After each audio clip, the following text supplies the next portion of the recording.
Good day everyone, my name is Mary Grace Nahe from EDTECH FSMA, and now I am going to share my final project in TLA IC7. So the app that I choose is Google Classroom. So first, what is Google Classroom?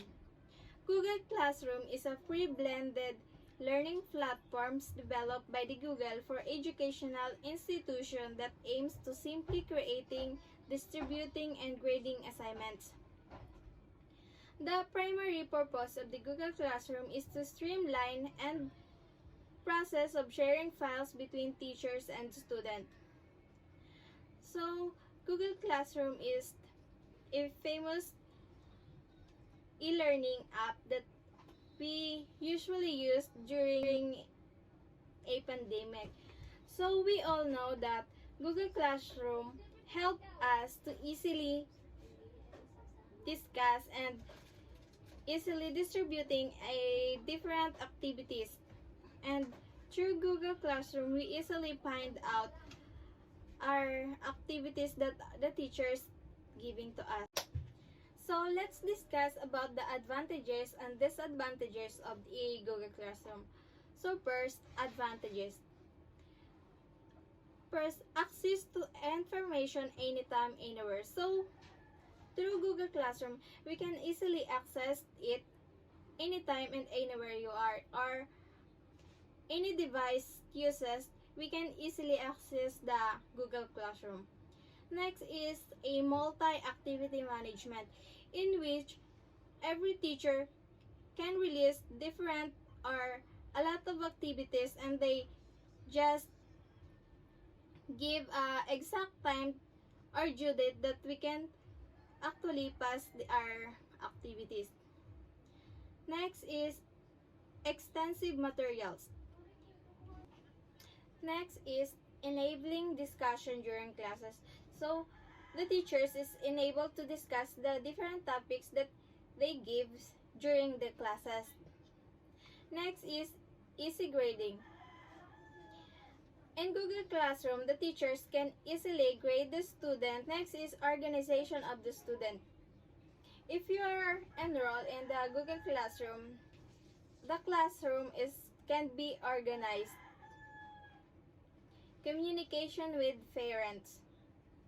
An eco-friendly way of learning.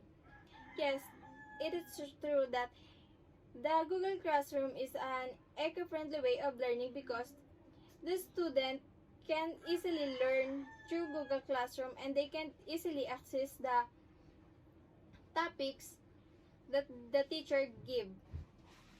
For the disadvantage of Google Classroom, we have here a difficult account management. In Google Classroom doesn't allow access from multiple domains. Furthermore, you cannot log in with your personal Gmail to enter it. You need to be logged in Google Apps for Education. As a result, if you have already a personal Google ID, it may be frustrating to go multiple accounts. The second one is limited integration option. And Google Classroom hasn't yet integrated with Google Calendar or any calendar whatsoever, in which caused some problems with organizing materials and assignment deadlines. The third one is too Googlish. In Google Classroom, the Google user may get confused as there are several buttons with icon familiar by the Google Classroom.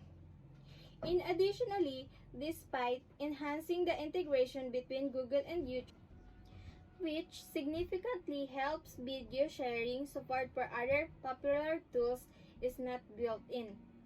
And you may find it frustrating that you will need to, for example, convert a simple Word document to a Google Documents to work with. All in all, you will only find yourself comfortable using the Google Classroom environment as long as the tools you are using is aligned with the Google services. The fourth one is no automated updates. Activity feed in Google Classroom doesn't update automatically. So learners will need to refresh regularly in order not to miss important announcements. The fifth one is difficult learner sharing. Learners cannot share their works with their peers unless they become the owners of the documents.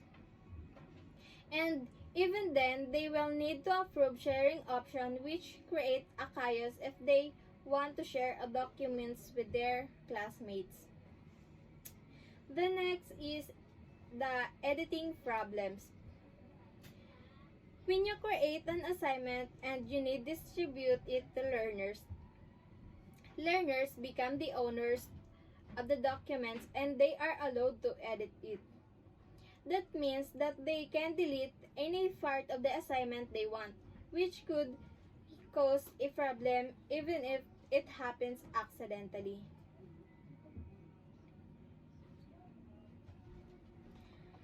The next is no automated quizzes and tests. And Google Classroom. One of the main reasons that Google Classroom cannot yet fully replace your learning management system is it doesn't provide automated quizzes and tests for your learners. In general, Google Classroom is more suitable for a blended learning experience than a fully online program. The last one is impersonal. In Google Classroom, speaking of a blended learning environment, the Google Classroom has not integrated Google Hangouts, in which create a problem. Online interaction between teachers and learners is only possible through Google Documents. Effective education requires interaction and building relationship with learners.